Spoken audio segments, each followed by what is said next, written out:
স্বরূপকাঠিতে তীব্র গরমে শিক্ষার্থী অসুস্থ হয়ে পড়লে তাকে পানি পান করতে দেয়নি শিক্ষিকা। স্বরূপকাঠি উপজেলা প্রতিনিধির রিপোর্টে দেখুন বিস্তারিত।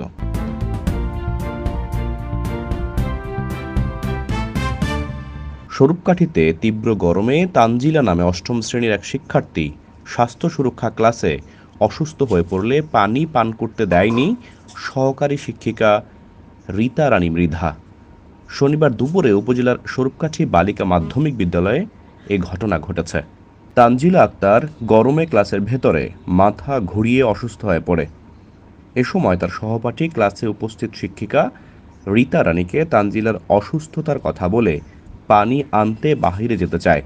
শিক্ষিকা তানজিলার অসুস্থতার কথা শুনেও জবাবে তিনি বলেন, ঘন ঘন বাহিরে যাওয়া যাবে না, এখন বাইরে যাওয়ার দরকার নেই, দুই একটা মরে যদি মরুক, দু চারটা মরলে কিছুই হবে না। অসুস্থ শিক্ষার্থী তানজিলা অভিযোগ করে জানায়, ওই দিন দুপুরে সে ক্লাসে ছিল, এমন সময় গরমে মাথা ঘুরিয়ে অসুস্থ হয়ে পড়ে। এ সময় পানি পান করার জন্য পাশের সহপাঠীকে বাহির থেকে পানি আনতে বলে। ওই সহপাঠী ক্লাসে উপস্থিত শিক্ষিকা রীতা রানী মৃধাকে তানজিলার অসুস্থতার কথা বলে অনুমতি নিয়ে বাহিরে যেতে চায়। রীতা রানী তাকে বাহিরে যেতে না দিয়ে বলেন, পানি আনার দরকার নেই, মরে যদি মরুক, ওরকম দু চারটা মরলে কিছুই হবে না। রীতা ম্যাডাম আমার ক্লাসে ছিল, আমার মাথা ঘুরেছে, আমি ওই টাইমে আমার বান্ধবীরে বলছি যে আমার একটু পানি এনে দেবো। তারাই ম্যাডামের বলছে, ম্যাডামে বলছে যে পানি আমার, ম্যাম আমি একটু পানি খেয়েছি, তানজিলের মাথা ঘুরায় ওর পানি খেয়েবে।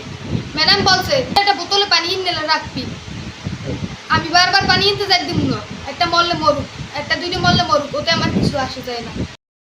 পরে তানজিলা আরও অসুস্থ হয়ে পড়লে ক্লাসের আয়া তাকে ধরে লাইব্রেরিতে নিয়ে বসিয়ে মাথায় পানি দেয়া সহ পানি খাইয়ে একটু সুস্থ করার চেষ্টা করে।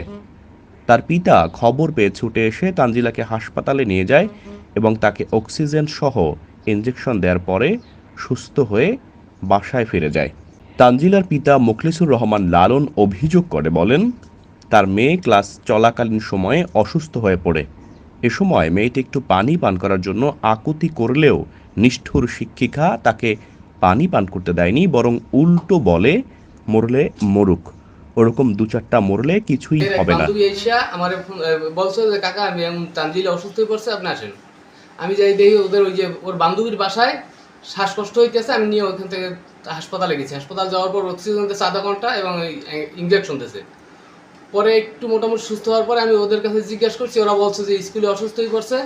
তখন ওই যে তানজিলা পানি আনতে বলছে আরেক বান্ধবীরে, সে ম্যাডাম নাকি বলছে, রীতা ম্যাডাম নাকি বলছে যে দুই একটা মরলে করছে, আগে না পানি রাখবে না। পরে মেয়ের বান্ধবীর মাধ্যমে খবর পেয়ে মেয়েকে নিয়ে নেসারাবাদ উপজেলা হাসপাতালে নিয়ে চিকিৎসা করেছি। ডাক্তার মেয়েকে একটি ইনজেকশন দিয়ে 1 ঘন্টার বেশি সময় অক্সিজেন দিয়ে সুস্থ করেছে। আমি এর বিচার চাই।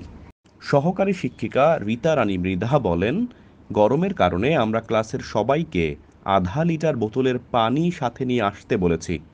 ওরা তা না এনে 250 ml বোতলে পানি আনে।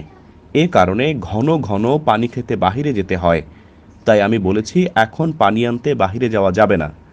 পরে তানজিলা বেশি অসুস্থ হয়ে পড়ায় আমরা লাইব্রেরিতে নিয়ে তাকে স্যালাইন পানি দিয়ে বাড়ি পাঠিয়ে দিয়েছি।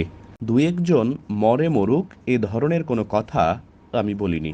বিদ্যালয়ের প্রধান শিক্ষক মোহাম্মদ হাসানুল ইমাম বলেন, আমি ঢাকায় এসেছি, স্কুলে এসে বিষয়টি জেনে ব্যবস্থা নিব।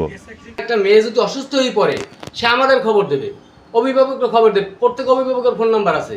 সে ফোন না দিয়ে অসুস্থ মেয়েটার সাইড দিতেছে, যদি পথে অসুস্থ সে যদি দুর্ঘটনা করতো এর দায় কে নিত?